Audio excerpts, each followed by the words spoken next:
Welcome to the Amen Podcast, where all men from all walks of life, backgrounds, and ages can obtain the tools on how to become alpha men from a Christ-centered perspective in today's society. Here's your host, Jimmy Greer. Well, everybody, this one is always, I know I say it's huge. It really is a huge episode for me. I'm so excited. I've been tracking this very unique, awesome woman for a while now and trying to get her on the show. And it absolutely has been a God thing to make things happen the way that they fell into place. But before I get into that, I just want to say thank you to our sponsors. I want to say thank you to our donors, those people that partner with us in ministry as well. And just make sure you guys are hitting follow, like button, subscribe to it. And remember, we're always at amenpodcast.cc, so you can find us definitely there. But I want to introduce Debra Rush. How you doing, Debra? Hello. Debra, gosh, I don't even know how to unpackage this one. And the story that I first heard about you and what you were involved in, for a lot of people, I think, and we were, talking earlier in pre-show, was just so many people are unaware of the topic that we're going to get into, and that's human trafficking, sex trafficking as a whole.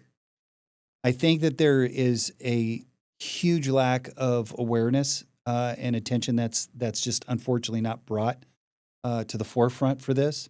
And I felt really just deep in my core of who I am as a man, as a father, to really bring this information, this underlying truth that unfortunately people are just not aware of. So if you could just give us a kind of a quick summary of kind of a bit of your story so that people are aware and kind of get to know who you are. Yeah, absolutely. So, of course, I'm Debra Rush. Mm-hmm. I'm one of the founders and the CEO of Breaking the Chains, a local organization here in the Central Valley that provides the lion's share of direct services to those impacted by trafficking, specifically those identified by law enforcement. And this happened because I'm also someone who was impacted by human trafficking, a survivor, if you will.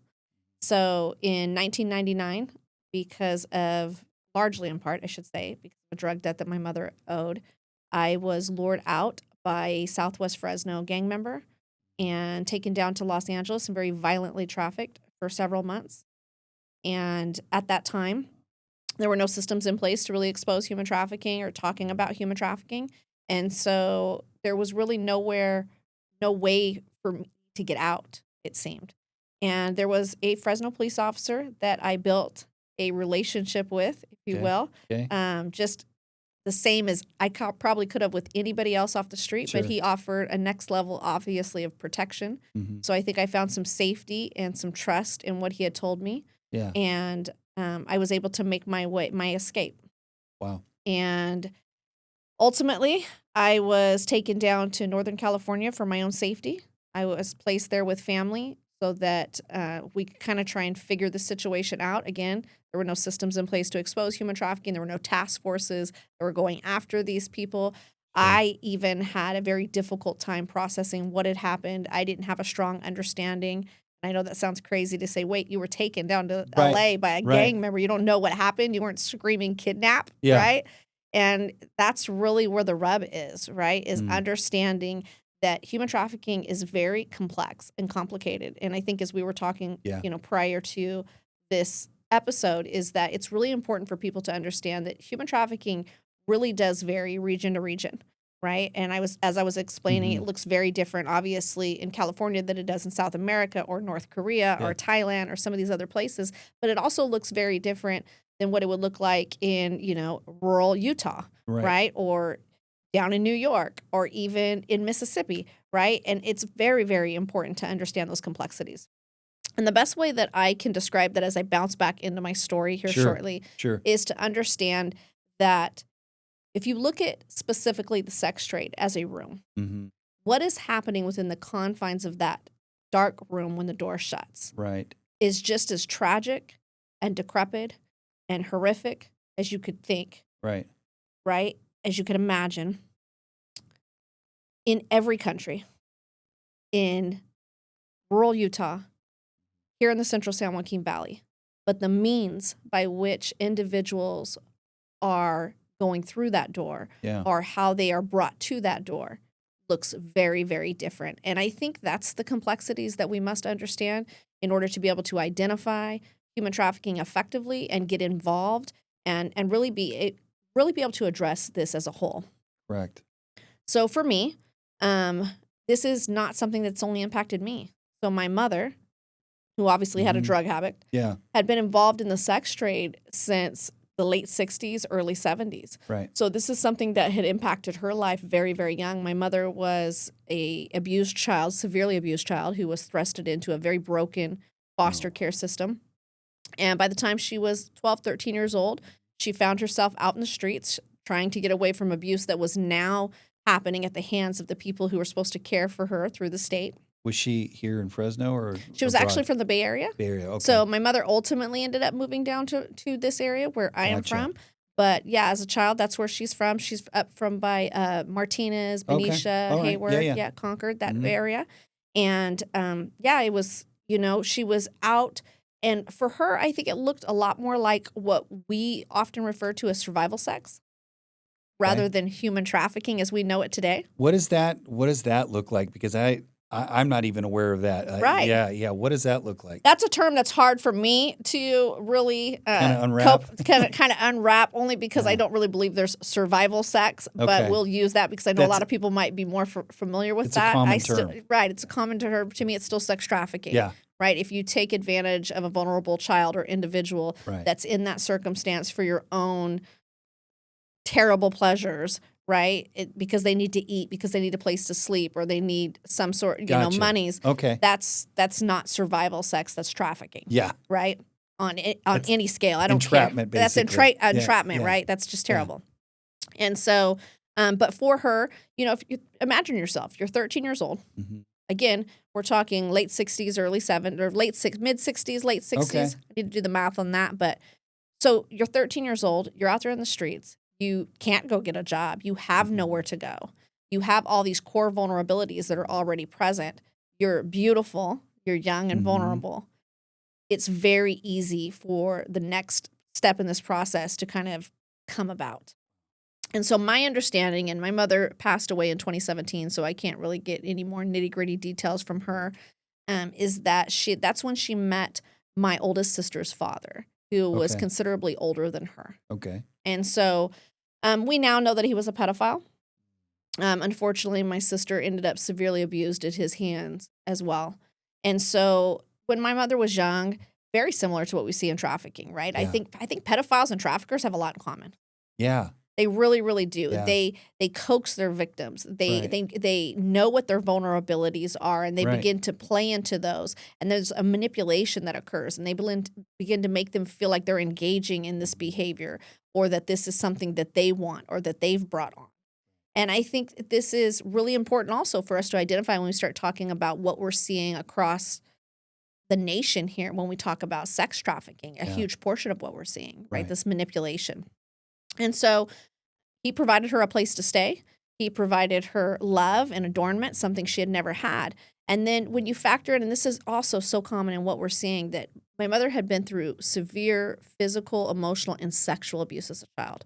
So she had already developed, I'm sure, an uncanny ability to kind of turn off inappropriate behavior. Yeah. Quite often, whenever we're talking to children who have been trafficked or abused, they often recant these same instances of going somewhere else. Like when the abuse is occurring, they're turning it off. So mentally they just check out. Mentally they check out. Yeah. Right? This actually becomes a vulnerability later that when we wonder, how did they get involved in this? Like, how did they stay? How do you do this time and time again? Well, if you've developed this ability to literally almost like split your own personality, for lack of a better word, right? To kind of not be there and just leave your body present, then it's not too far-fetched for you to understand how people are continuing to engage in this. There really is a psychological breakdown that has to be examined. And again, this is a portion of stories. Sure. So in the case of my mother, she already had that going for her, so it wasn't, or I wouldn't say going for her, that was already occurring in her situation. And so she got into the relationship with him. She felt like that's exactly what it was, even though she's a child and this is an almost 30-year-old man, right? That she's in some sort of a relationship. Yeah. By the time she was 16, she gave birth to my sister. Mm-hmm. By the time she was 18, just as with most pedophiles, he started to become disinterested in her. The abuse started, physical, emotional. Older. She was getting older, right? And so my mom essentially runs away again. Okay. Now, she runs away again, leaves my sister behind. Again, it's very complex, very complicated, right? She didn't have any support. Yeah. He was actually a very affluent. He wasn't like a poor person. He was very affluent. Okay. And very smart, very intelligent, and made her feel like there was no other options. I think she thought she was going, and again, these are questions I can't ask her. Sure. These are things that I've started to unravel as I've gotten into what I'm doing and starting to really understand and look back on what putting pieces of her story back together. She would meet another man. She would get on drugs. I don't know how soon after. I'm assuming it was rather quickly.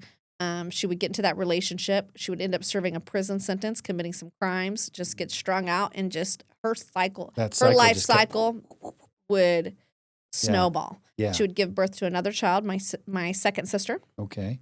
And within a very short period of time, lose access to her because she would be back in the prison system. CPS got involved in all that. Well, she ended up going with the biological father. They both got busted. My understanding is they both went to jail. I do have a lot of contact with my second sister. Okay. And so they both went to jail. Her father ended up, having his come to Jesus moment, cleaning up, getting out. She went with his mother. Was that genuine or? Yeah, very genuine. Okay, he turned out to be he was a very good man. He was a very, very, her and I lucked out with really good fathers. My oldest sister did not. And so he had his come to Jesus. He's in his early 20s, like my mother, too, had his come to Jesus. She was with his mom. Okay. He gets out. They migrate to Texas. And that's where my sister has been for all of her memory. All right. And so, but my mother's life continues to spiral out of control. She then connects with my father. My family it's very complex and complicated. But we, again, just like everything, we make it work, right? But I actually come from a very, very strict Christian background. So my grandmother, who was my primary caretaker, and my aunts, and even my father and them were raised in a very strict Pentecostal household. I know that household. Right. Yes. So, I know that household. And I know what that looks like. My grandmother actually has an apostolic background, so it just went together. So skirts to our ankles, didn't cut her hair, the whole 9 yards. Yeah, dresses. I joke and I tell people, I said, you've never had a really good Christian dinner until you hear a Trinity oneness argument across a kitchen table, and I've heard that so many times in my life. I miss it sometimes. It's really funny. Even as a child, I'd go, you guys are already saying the same thing, I think. I think you guys are saying the same thing, right? I think, I don't know. You love Maybe Jesus? I'm crazy. You love Jesus? Oh, okay. There is one God, right? Yeah. Okay, we're all saying the same thing. I don't get it, right? Right. Anyways. That's good. But my uncles, my grandmother had 13 children. And surviving, she had 10 boys, 2 girls. And so... Did they memorialize her uterus? My goodness, that's a lot of children. Wow. And so some of my uncles, most of my family's military. Most of my uncles are all military. Okay. And a couple of career military. And then a couple actually ended up getting involved in a 1%er biker gang I'll leave unnamed. Okay. And so, my mother's family was also, was actually affiliated with one of the main 1%er biker gangs. And so that's how my dad and them would connect. My dad was not a patch, but those were his brothers, and that's who he was always around, and he was young, and he meets my mom. That was the life. That was the life. Yeah. So they had their time together, and out comes me. It's wild. My mother was wild at this point. So at this point, my mother, by the time I come to be, my mom's in her late 20s. Okay. She is, has a pretty heavy drug history. She's had a life cycle and a half already. Right? So I was born addicted to heroin. So my family steps in. My biological father and my family stepped in. Yes. My father tried. God bless his heart. He really was the most amazing man on the planet. I lost him in 2020. But he really was just truly my gosh, just the most amazing man. And he tried. he would try for about 6 months to try and get my mother sober against everybody else, against all my uncles and everybody, even like, oh my gosh, this was, forgive me, I know we're at a Christian podcast, but then being like, this is like, I won't use the terms they probably used as patches, right? But they were like, this is not somebody you want to be with. They called my dad Bug. They'd be like, Bug, this is not someone you need to be with. Like, right? They did not like her at all. Really? But he tried. And, in everything that I tell you, I do give my mom a lot of honor now that I understand trafficking. Right. My mother actually, she's... it changes your lens a little bit? It's changed my lens a lot. Yeah. I have a lot of heart for her. I was angry for a long time, but as I've delved into this, and sometimes I wish I could go back to that because, we only began in 2014, and I started shortly after beginning to understand and really exploring my own story and how this happens and how it happens in the lives of others. Just starting to develop everything, right? Right. And I had all these pieces of her because she would be in and out of my entire life, right? Yeah. So, and I'm a talker. So I asked a lot of questions of her, right? So, I had a lot of pieces of her story. But it just, So as I started to see this through a different lens, I definitely have found some key points where I go, I'm happy it worked out like that. So my mother, because who knows how long my dad would have tried to fix her. I think for me, right? Yeah. My dad was a very simple man, and my mother was just drop dead gorgeous. Yes, my dad was a godly man. That's awesome. He was. Yeah, I don't know if he was at 28, but he was.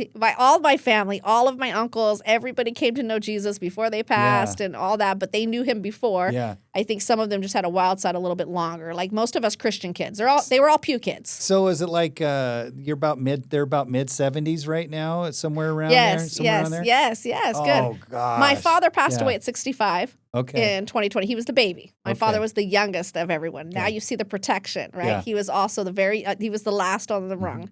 And, but yes. Anyway, so my mom, when I was about 6 months old, as the story would go, and I know this sounds so cliche, people are probably like, she's making this up. I swear, this is where I wish I could I'm not making this up. No, she literally pulled a go to the store to get milk story and disappeared. So she dropped me off with my grandmother.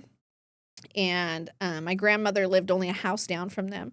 My grandmother was always mothering over my father. My father... She was no joke. I think in today's terms, people probably would have said he had some special needs or some developmental delays. My youngest daughter ended up kind of in that same vein. Okay. But my grandmother always kind of took to, kept an eye close to my father. Yeah. And then him having me around, it was a little bit extra. But she dropped me off. We lived in Easton and dropped me off there with her and said, I'll be back. I'm going to the store. I'm going to the grocery store, and did not return. I asked her years later, so I did get the answer to that. And this is where I say honor her. I'll never forget her telling me when I asked her why. Like, that was just a normal question. This is even before I got on the trek trying to figure out the human trafficking. But praise God, you got the opportunity to at least ask that question. Yes, I did. And she told me, she said, because your father would never have stopped. And I knew you were in the best possible place that you could be, and I didn't want to hurt him anymore. My mother always loved my father. She always had nothing but the greatest things. Like, he's just the greatest man. One thing I deal with a lot of women within our program who are always like trying to strive and come back and get their children. My mom never tried to come back for me. She did come to see me. By the time I was 10 years old, I started tracking her down.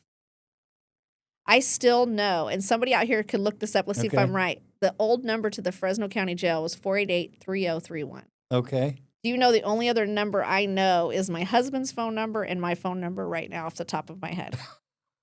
That's how many times that I would call. Oh, my God. By the time I was 10 years old, I learned to when I would be looking for her, I would just call nonstop that county jail to see it randomly. Just like, hey, is she there?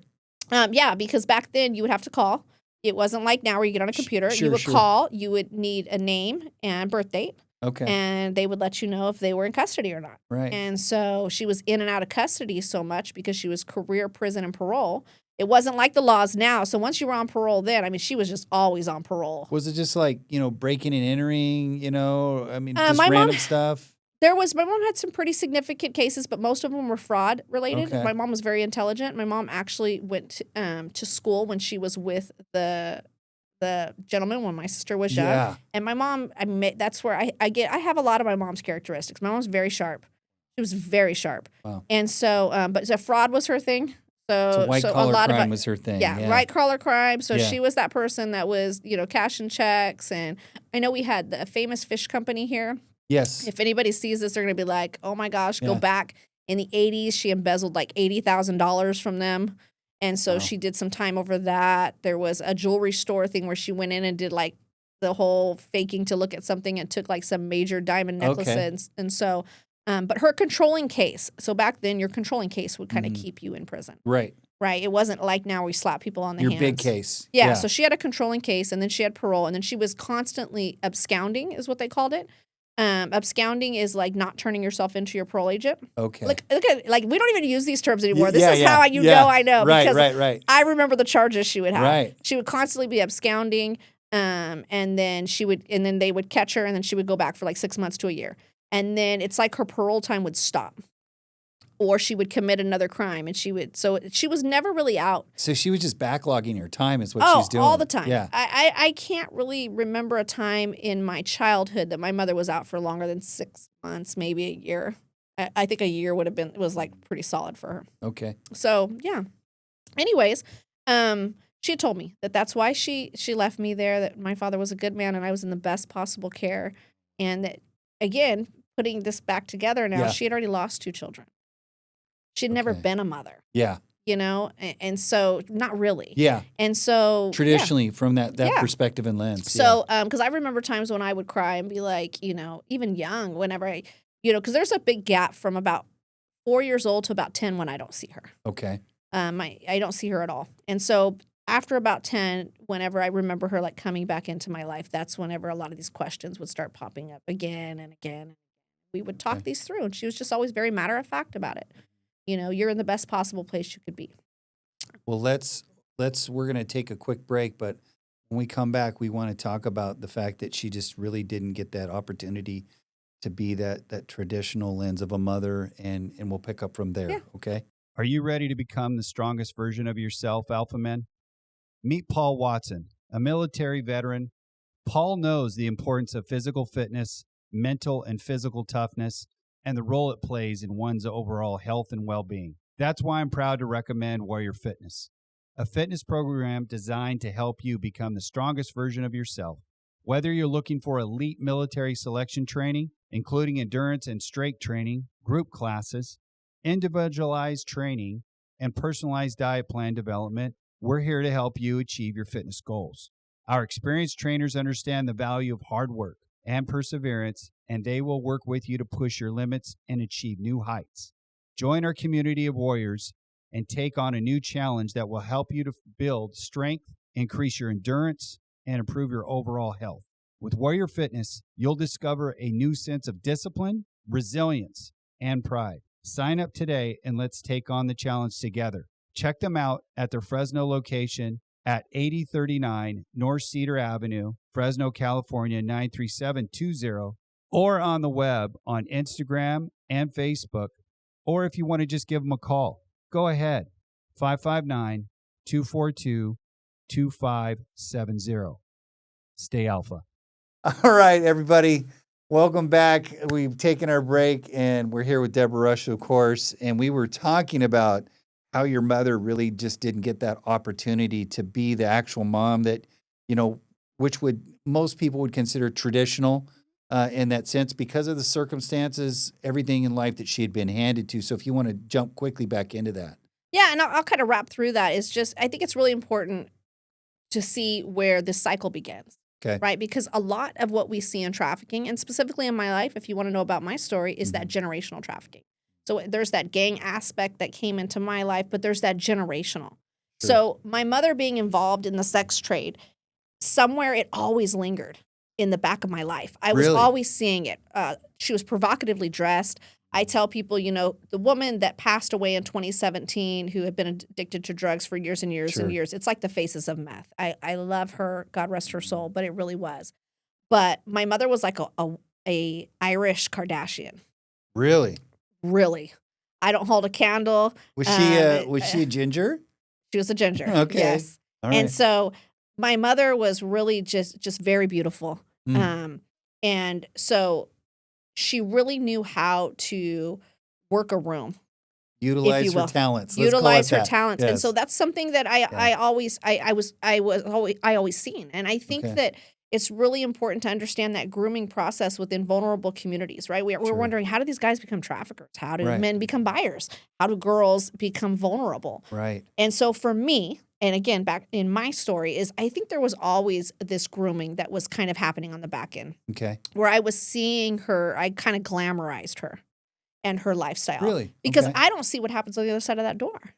Of course right? not, because you're not. I'm you're not on the other exposed- side of that door. You are right? exposed to it, but you're not exposed to it, which Yeah. is very important in understanding the mindset of what we're seeing within our teens here domestically, right? So many of them through hip hop songs and through all these different things, they're seeing this access to this lifestyle, and the person that's on the other side of this is portraying it as as glamorous, Yeah. and this is great, and I always have money, and every man when I walk in the room has their Right. eyes on me, Right. and I have complete control, and you don't see the darkness. Absolutely. And so somewhere when I was young, on top of that, I Mhm. wanted my mother. That is just natural. There's studies that say that a child's cell, All right.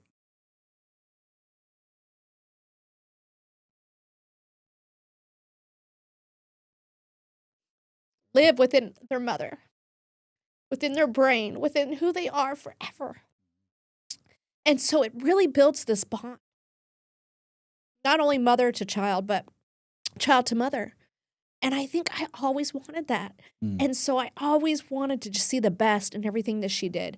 And in so many ways, and I know that's crazy to other people, but even at her worst, she was my hero. She was that person that I always expected to come through the door and make it right. Yeah. And so fast forward, my life would become really out of control in my early teens. It really, really would. I started to exhibit a lot of really How did that derogatory happen? behaviors, right? And I Oh mean, my I really gosh. just became very angry Yeah. and very rebellious. I was a pew sitter as well, so I was always with my grandparents. I was at youth nights. I mean, I knew. I mean, my very first scripture. So let me say this. So a lot of people don't know this, but a pew sitter is somebody that warms a pew who grew up in church when there was actually a wooden cushion pew, Yes. which we don't have anymore, obviously, unless you go to certain, churches and whatnot. But yeah, that's definitely a church term. So I just want to clarify that for everybody. Yeah. Well, I know we Yeah. also call pew sitters those who warm the pew, but my Yes. grandmother said that for all the kids, because in our church you didn't warm a pew for very long if you Right. once you were hitting youth. Right. That wasn't happening You were anymore. involved. You were involved. You were doing stuff. You were voluntold. Yeah. Yeah. That's what was Voluntold. going down, right? Yeah. But yeah, so I had this really great foundation, Mhm. but nonetheless, I became very rebellious, very Sure. angry, and I would start making a lot of really bad decisions and just breaking my dad's heart, breaking my grandmother's heart. By the time I was 16, I'd give birth to my first child. And I was a part of the 90s teen pregnancy epidemic. Well, let me stop you there for a quick second. So, how did your dad view that? I mean, was it kind of like, if you can answer this, was it like a kind of a looking in the mirror kind of moment, a glimpse of, mom this way, and Wow. then you're sitting there and you're like, I've seen that girl before, right? Absolutely. Right? No, as a matter of fact, that would also play into it. And again, my father is the most amazing man. My uncles, I love them. They very much looked after and protected me. But this is where the rub actually comes in when you say that, is because I started to hear a lot of talk. It was to me, and a lot of, kids are always listening, right? Sure. And it actually even started before my teenage years. Just a lot when I was younger, I would hear things like, Junior, who is also a junior to my grandfather, so Junior, a bug. The apple doesn't fall far from the tree. Better keep your eye on this one. I talked a lot like her. I have the same mannerisms. I look a lot like my mother. Identity. Yeah. And so a lot of that. And then as a teen, when I started acting out, it was like, sometimes, bad dog's just a bad dog. Right.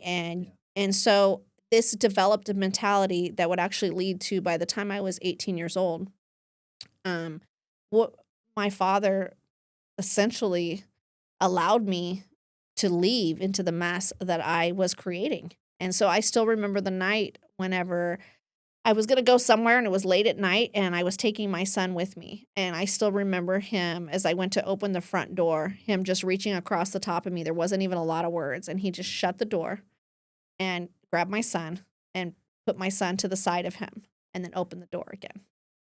And that would be the last time I was at home. I went and ran around for a few days and did whatever it was. I don't even Yeah. remember. I was Yeah. up to that night and probably really upset, right? No doubt. And he's wrong. And he's, I was that typical teenager, right? It was everybody else's fault, and I'm going to show them. And You ended knew up it all. There's nothing they could tell you. nothing they could tell me, I got it. and ended up back with my mother, the only place I could, and at the worst possible time. And where's your mother at this time? So at this time, my mother had a little apartment. Okay. And very temporary. It was with somebody else. It wasn't even her LA own. here in town? Here Okay, in Fresno. Okay, Fresno, okay. And so at this point in my life, my mother is not, she is not the Kardashian anymore. Okay. My mother is now in her, mid 40s, and she is tore up from the floor up, Yes. for lack of a better word. Term that our generation knows My very mother's well. done a lot of prison time. She'd actually termed out, though, on her parole. She'd maxed out her parole. Okay. So, a couple little county jail stints, but not committing any big crimes. So is she kind of getting a slow in this? Oh, in very this- much in so. this She has process? tattoos on her neck, tattoos, not like pretty tattoos or Yeah. anything. Like she's, She's been through the system, been Yes. through the ringer of life, the whole bit. she probably resembled about a 60-year-old woman at this point, and so she wasn't getting money anymore. Sure. And so, during my teenage years, it's really important to know that, just like any teenager, I wasn't around her a lot. Okay. Right? She was in and out, but I kind of kept my distance because she was becoming yucky and I was upset. I didn't want to, I was more mad at her than I was anybody else, Wow. right? Deep Yeah. down. So I ended up there because I had nowhere else to go.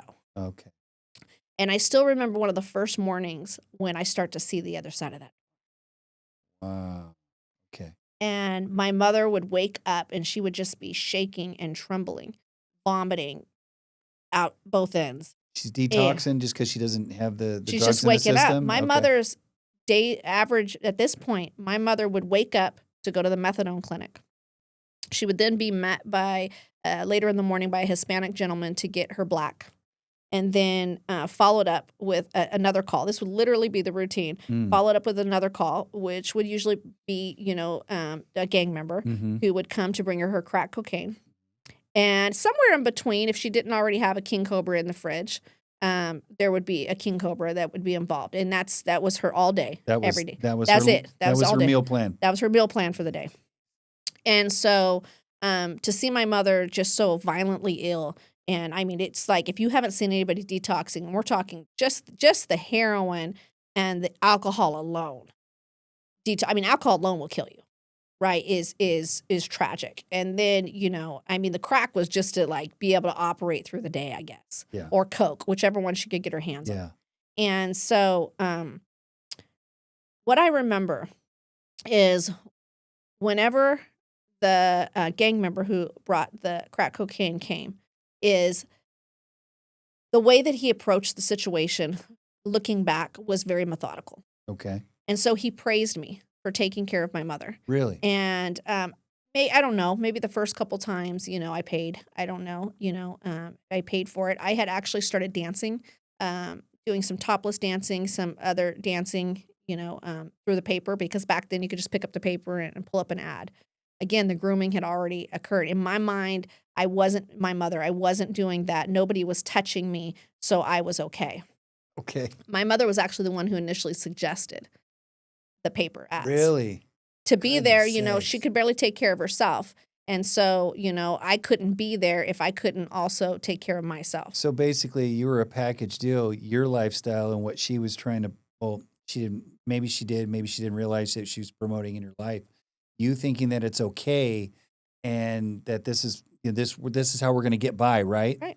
So there's this mentality shift that takes place that even in your own mind, if I got this right, that you're sitting here thinking, I'm not her, but in all essence, how are you not? You know, I don't think I thought that deep about it. No, but you know what I mean. I think that what I thought is Yeah. what I see time and time again with the youth that come through our door is that would Right. never be me. Right. Is I would never be her. Right. And we don't realize that we're tiptoeing. There's a song, I believe by Mercy Me, and it talks about slow fade. Mm-hmm. Right. I don't think we understand Sure. just how methodical evil is. And you don't realize you're on the other side of that door till it shuts. Right? Yeah. You peek in, you look in, you're outside of it. Like I said in the beginning, the luring is there, but you Yeah. don't realize, and you never feel like you're going to be shut in that room. Again, your frontal lobe is not engaged, Yeah. right? So I still think that I rule the world. Still developing. It's still developing. Yeah. I'm in complete control.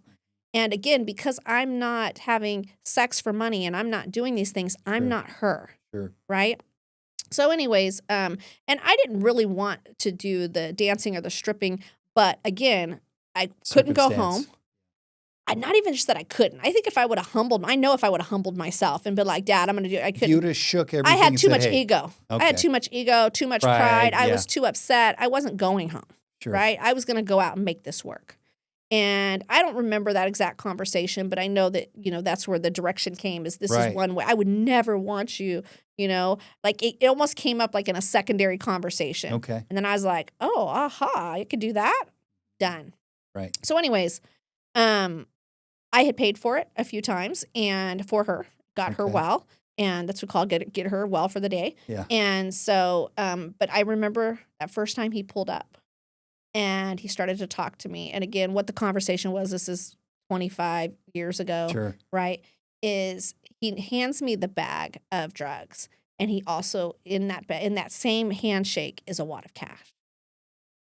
And I remember him again, just reiterating, like, you shouldn't have to do this. Right. And, that's where I think that for me, everything changes because I don't realize I'm about to be put into debt bondage. I don't realize Right. what's about to happen. And this Right. is where I talk about that drug debt, right? Okay. I say that, almost like, to understand, but it was much more sinister than that. Is this the other? Would you say this is the other side of that door? This is the other side of the door, Okay. right? And so over the next week or so, I mean, he's just over there all the time. He's starting to deal crack out of our house. We live on Saginaw and Effie, which is Okay. actually now right across from my offices at City Center, which is crazy. Okay. I had told CEO Matt Dildine time and tears that I can look off and I can see the apartment where the apartment that at the top of the apartment where it actually happened, right Yeah. on the corner, apartment 10. Right there. So everybody's going to go drive to Saginaw and Effie. Right, yes, right, it's right. the 2-story townhouse Yeah. on apartment 10 on the corner. And but he stays there for like a week. He's selling crack out of the house Yeah. and wiggling his way in. Sure. He ends up inviting me to a concert here in Fresno. And again, no lawsuit, so I don't talk about what that was, but it was a one-hit wonder off of a very well-known gangster record label at that time in the 90s. And they have a lot of little spin-off bands Sure. or whatever. Sure. And it blew my mind. I thought I was going to go to like a VIP event, get the little name tag. Yeah. And I'd never really been to a concert, so just going to one, but I've seen them, on TV. I knew what the gist of it. Sure.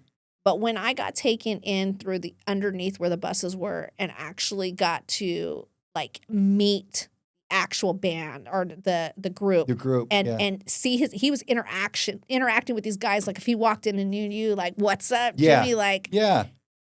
it was it. That was it. It was a wrap. When he told me a few days later, hey, we're gonna go down to Los Angeles Yeah. and wanna we're gonna go? get to yeah, you wanna go? And he did tell me, looking back, and again, not defending him by no means. Sure. But I think that again, he doesn't have my history. He never cared to ask. I'm not telling him about my church Right. Right. or the patches in my life or any of Sure. this stuff.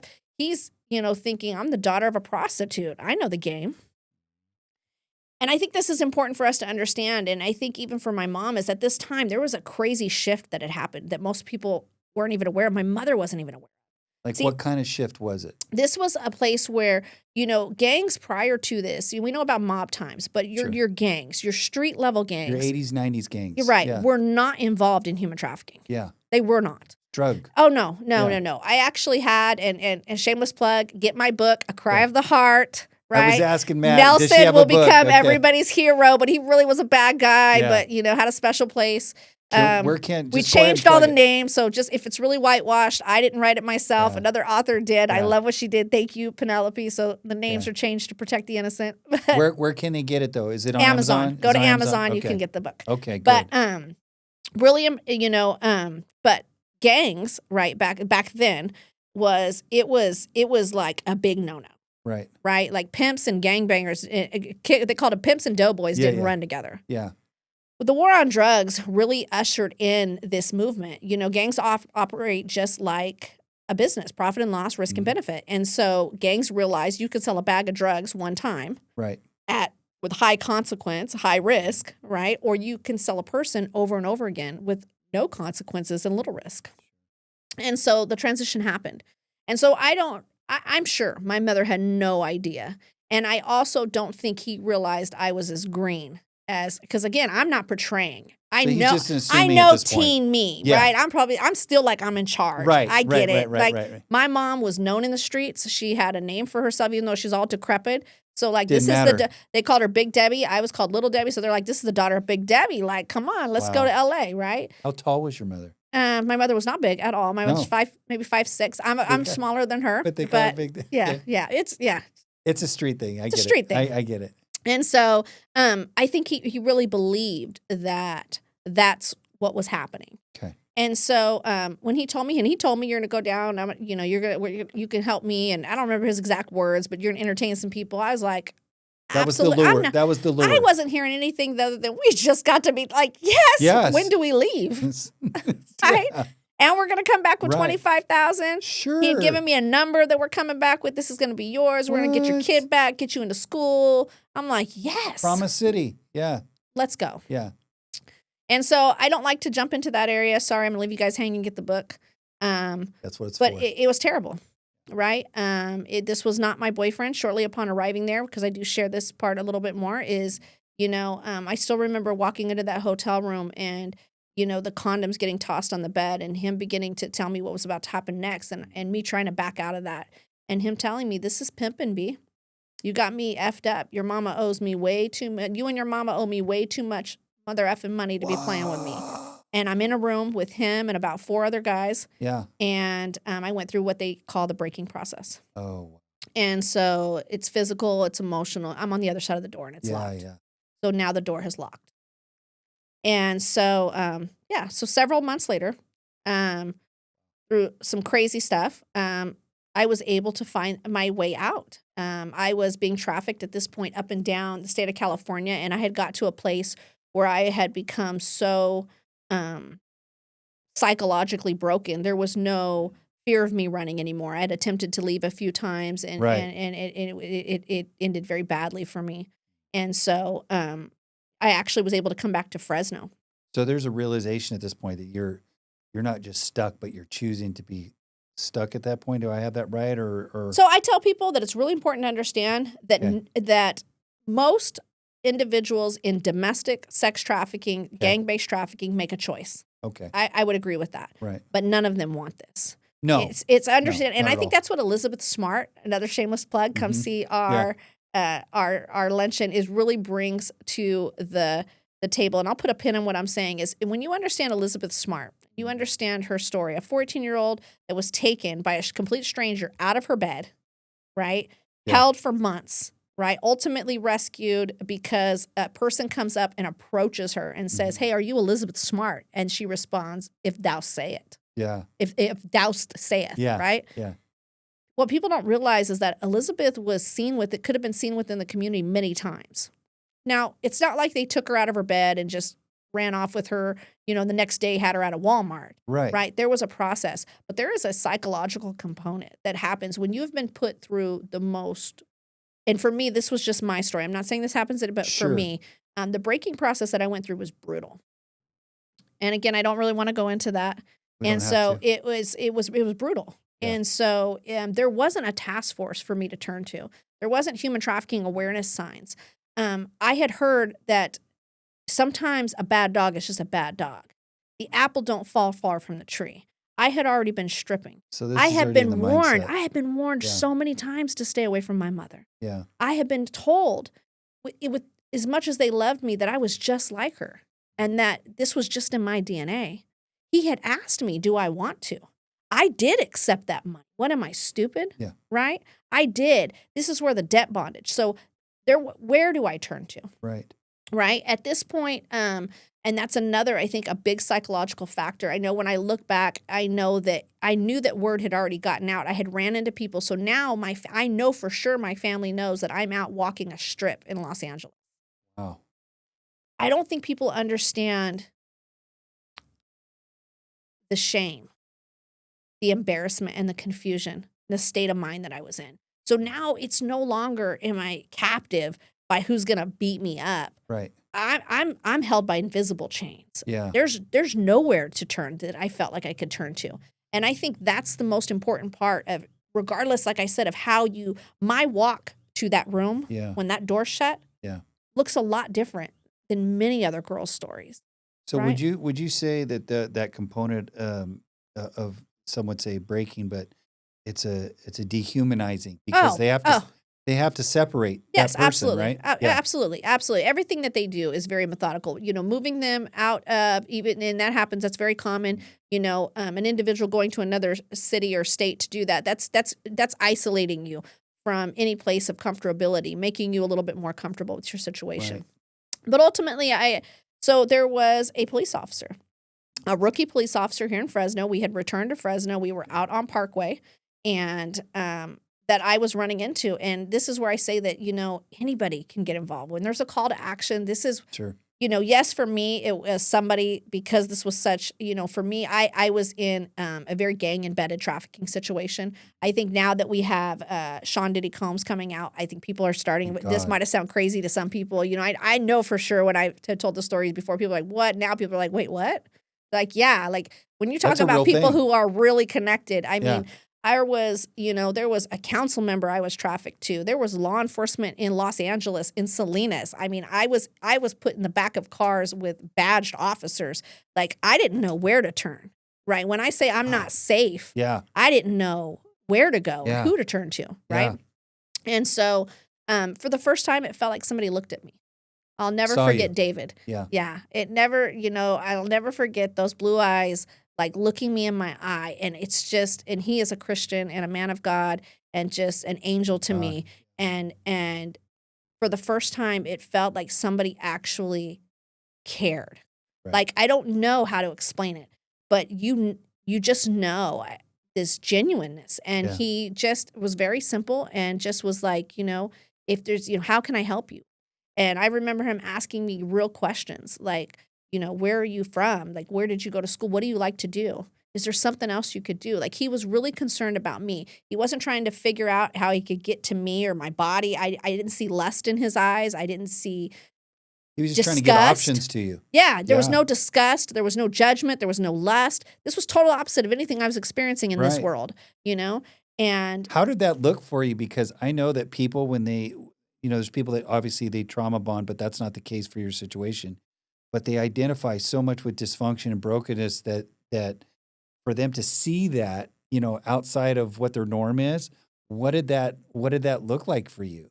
Like, did you just, you're a teenager, so you're sitting there, or a young adult, and you're sitting there thinking, this guy does not see me the way that the rest of the world is portrayed me I don't know if I seen that. I don't. A lot of this is hindsight, to be honest, Gotcha. Right? Because all I know, when I think about it, and I'm trying to process back, was there was a safety. Yeah. Right? There was a safety I felt there. Sure. And ultimately, I would get to a place, we would return to Los Angeles, where I had recently found out I was pregnant. And I find out I'm pregnant, and that's my other angel, my Navy girl right now. I mean, I tell her all the time, she saved my life. I think it gave me one last, like, if I'm going to do this, like, it gave me some sort of just oomph to do something. And I remember I thought I was going to die of suicide by pimp. I was like, you know what? I'm going to kill myself. And I didn't believe in that. I wanted to go to heaven. I still strongly believe in God. I did not want to burn in hell. So I was like, you know what? I didn't have the I couldn't do it to myself. Right. So I was like, well, this is what will happen. If this is what's meant to be, this is what's meant to be. But I'm done. I'm done. I'm not going to Wow. be scared. I don't know. There was just something that rose up within me. Sure. And I made my way back to Fresno. That's a whole nother story. We'll be here all night. We've already been here a long time, right? And I came looking for him.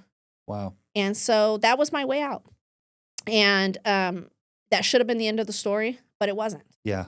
Like I said, at that time, there were no systems in place to expose human trafficking. Sure. My family was notified, and every fear that I had, just like Christ, came crashing to the ground. They welcomed me back with open arms. My trafficker was no longer an issue after that. Good deal. He, so I no longer had to worry. Instead of being met with judgment, my father, it was amazing. Between my father and my grandmother, nobody dared. If they did have anything that they thought negative about me, I didn't realize my dad had been probably crying himself to sleep, for lack of a better word, just worried sick about me. Yeah. And it was really that prodigal story. Yeah. I mean, I see so much of Christ in my dad and my grandmother. Just like, that's what it feels like when I think about it, was that, like, here's the coat, here's the, you know what I'm saying? Here's the dinner. Like, I just want you home. Like, That's what that's mattered. it. That's all that mattered to him. Yeah. Was that I was home. Like a shh, we don't care about any of that, Well, let me set up this question. So for myself, and the whole desire to even bring you on was to really inform leaders, men, fathers, as a whole, and understand the role and how we have to properly view this and see it. But my first engagement with this was my park. She did an interview on another podcast, and she is from North Korea, and she was sex trafficked out of North Korea. That's the only way, because they only have, like, I think, a total of 58 people that have defected from that country. And she was, like, at that time, I think, the 55th person. Wow. And so she'd been sex trafficked out to 3 different countries, then ultimately escaped, and then landed herself in the United States. People hunting for her, the whole bit, because they obviously don't want the government of North Korea, don't want her exposing what really goes on there, how they view people, how they traffic people. I want to get into the understanding of the difference, because I know largely our viewers don't understand how this works, but the difference between sex traffic and human trafficking, and how the cartels and how the people really maneuver that, and the location in California being that hub, if you can. Well, yeah, no, absolutely. So I think it goes back to what we talked about, is you have to understand first and foremost that there is first a big difference between what's happening in North Korea and what's happening. Sure. Right. So here, you're not going to have that, we see on TikTok that zip tie, someone put a zip tie on my car and they're going to traffic me. Yeah. Like, that's not what we're seeing. There is that luring, that story like I just shared. And so there's vulnerable people, vulnerable individuals that are being lured out. When we start thinking about cartel-based trafficking and third world trafficking or other country trafficking, it's really important to understand that is most of the time we don't see trafficking crossing borders. I work with local and federal and, authorities, state authorities. I'm also a post facilitator, so I help with classes. I am engaged in a lot of different investigations, work with a lot of high-level law enforcement. And obviously, we've served over 3,000 victims. And so it's not to say it doesn't happen, right? It does. Outside of what we're seeing out of South America and China right now.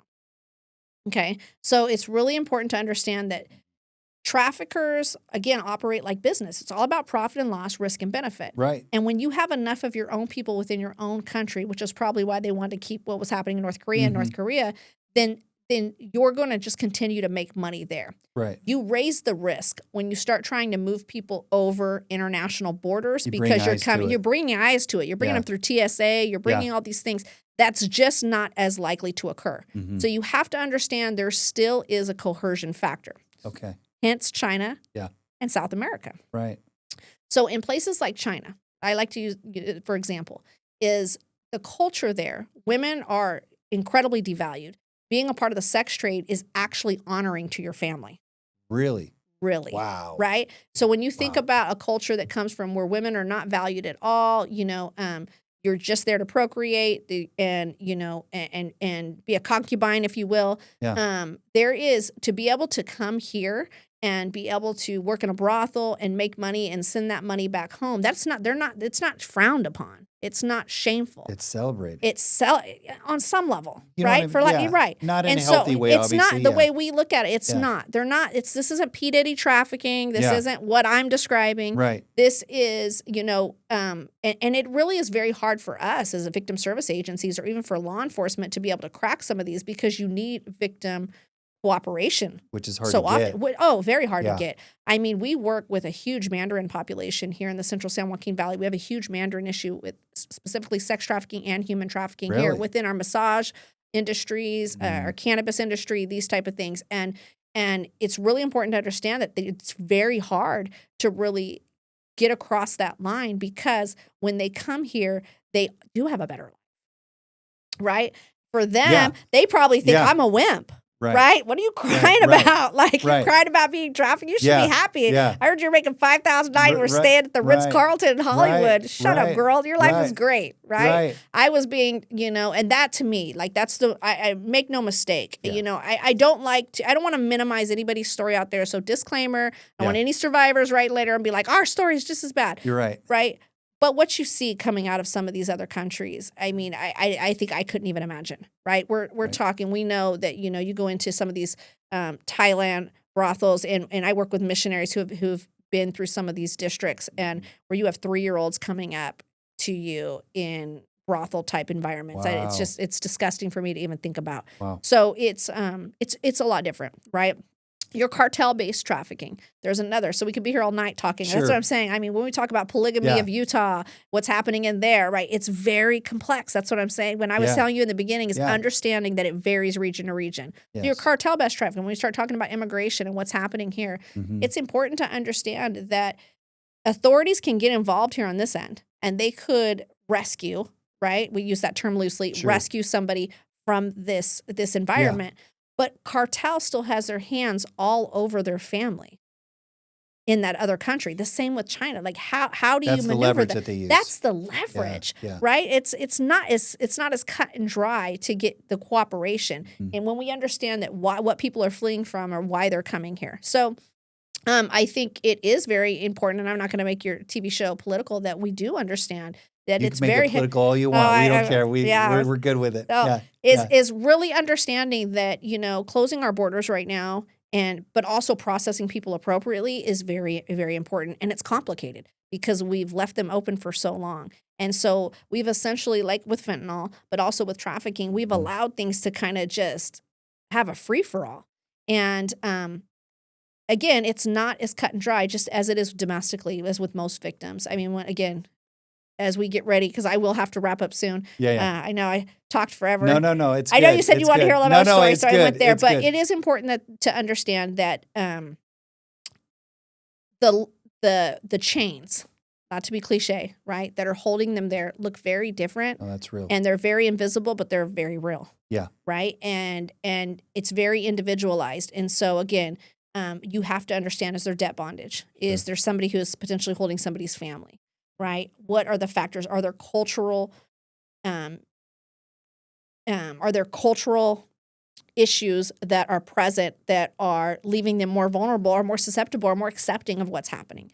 And again, we even see that here. I know I bring it back because I will not profess to be a foreign national trafficking expert. I am a domestic trafficking expert. So my field of focus is working here domestically with specifically gang trafficked individuals and our local law enforcement on this level. Definitely I could refer someone to your podcast who could probably speak much more fluid about what's happening on a foreign national level. We would love that. I believe, stay in your lane, right? So, but I think that there is a huge similarity, right? Whenever we understand that vulnerable populations here. Right. And it's not that I don't want people helping foreign national trafficking. Please don't take that. But understand it's happening in our backyard. I understand that the most vulnerable children in Fresno are being violently trafficked. I think definitely that's what we want to bring to the forefront. But, what I want to get out before we wrap up here is how do we as a father, how do we as a pastor, how do we as a civic leader, somebody of influence in this just everyday guy that is has responsibility of others under their charge. What are those things that we need to be looking out for on our day-to-day life that I know men are not looking out for right now? Oh, men. There I you mean, I go, know a that's a hot br- button, right? Yeah, that's So a I'm going broad to tell you, it's spectrum. very simple. I can put Yeah. it in crayon for you. Men Yeah. need to stop the demand. If there was no demand, there'd be no supply. You could stop foreign. Did you know the greatest purchaser of people in the world, this is even in other countries, is Mhm. American men? I've heard Is that. middle Yeah. and upper class American men. I was never trafficked that I know of to a poor or No.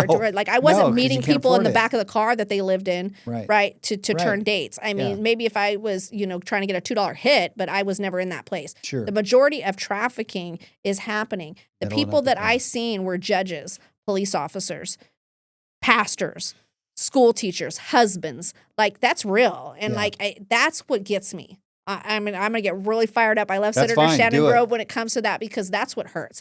Is Yeah. because we have, and again, I love the human trafficking laws. Thank you to all the voters who have voted to Mhm. put these traffickers, in prison. Absolutely. But if we don't hold demand accountable, Yeah. you're allowing it to occur. Absolutely. And the problem is that these are also our voters. But see, Right? I think the dehumanizing what takes place is that the engagement with the porn industry as a whole. I mean, because that's where a lot of that starts. But I don't buy. But here's the thing: that what I don't buy is the lack of education. I We understand know that. as men, I get and it. men know. But again, I'm very passionate because Yeah. I lead a program here for Fresno Mhm. County, our PAR program, our prostitution abatement and rehabilitation Right. program through the Fresno Police Department. Right. I do that here. And so, and I personally, I don't teach any personal classes at BTC, but I teach that one Okay. personally, right? Because it's so important to me to try and educate and make sure that everybody who walks through that door, those first-time offenders, Sure. really understand what's happening. And again, disclaimer, they're adult offenders because if you're sleeping with a child, then we're throwing away the key. Yeah. But at least at this point, right? I'm all for it.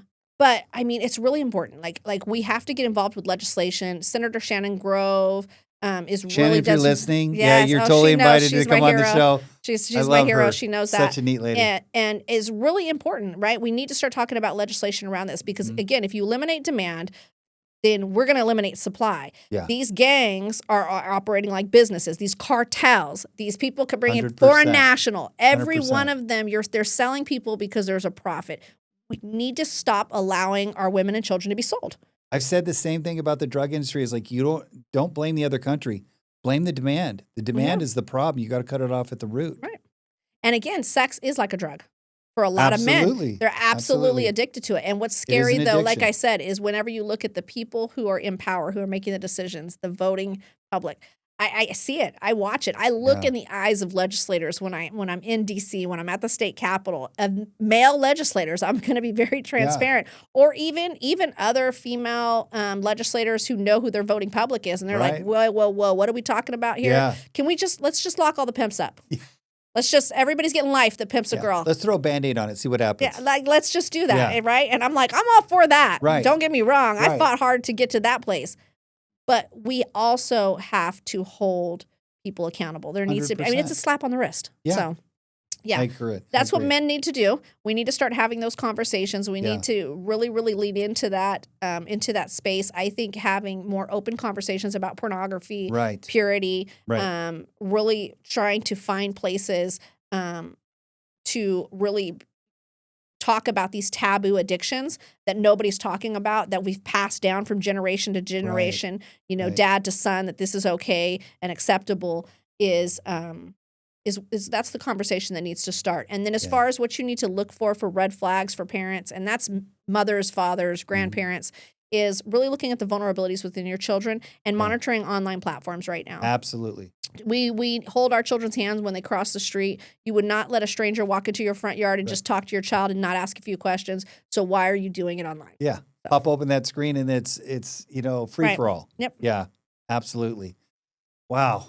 Well, there's thank so you, much, Jimmy. I know we could unpack all day. But I know there's so much more that I wanted to get to. I got to go make dinner. I know. I got it. But thank you so much for Yes. coming on the show. Man, everybody, I hope this was useful to you, man. We've got some, set of tools through this, understanding, please be diligent, We'll be do a aware. part 2. I would love to do a part 2. Absolutely. But thanks again for everybody tuning in for another episode of Amen Podcast. Stay Alpha. Hey, Alpha Men. If you're enjoying the show, check your comms and look us up at amenpodcast.cc, where you can find all of your favorite shows and new releases. Stay Alpha.